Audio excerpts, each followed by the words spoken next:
Andrew Holland, Executive Director of ASMOF New South Wales, the Doctors Union. This morning we appeared in the Industrial Relations Commission for a directions hearing in relation to the matter of the public sector psychiatrist resigning. The directions hearing was focused on setting a timeline to have the matter arbitrated. There was agreement between the union and the government that we seek what's called an expedited arbitration. However, whilst that is agreed to, that's still the timeline takes us through to the 17th of March for the matter to be heard over 5 days.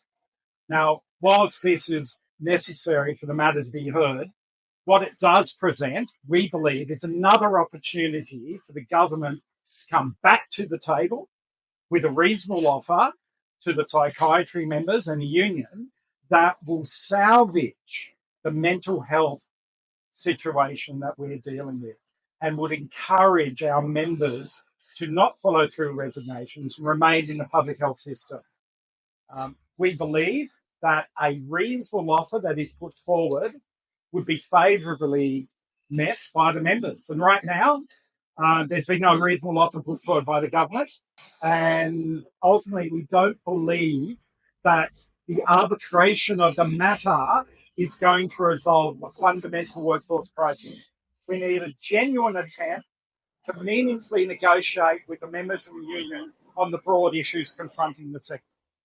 Unfortunately, at this point in time, nothing has been presented by the government that would lead to any of those members reconsidering their resignation. Arbitration will deal with the question of remuneration, what amount comes out of that arbitration will be dependent on the evidence that we lead. We believe there'll be strong economic evidence and member evidence led to show that the request for a 25% pay increase to bring pay parity with the other states will be reasonable and will be provide a solid basis for our case. Having said that, the question isn't just about pay. We've said all along there are fundamental issues that we have a third of the workforce positions not being filled. There are a number of questions, a number of issues that the members of the union have been saying for the last 2 years need to be dealt with over and above the question of a pay increase, and we need the government to engage on those questions. Those issues won't be dealt with in an arbitration that would lead to an interim award for the staff specialist psychiatrists. So our members have had to put up with years of unfilled positions, working unpaid overtime, going above and beyond because they are completely committed to providing the care that is required to make the system work.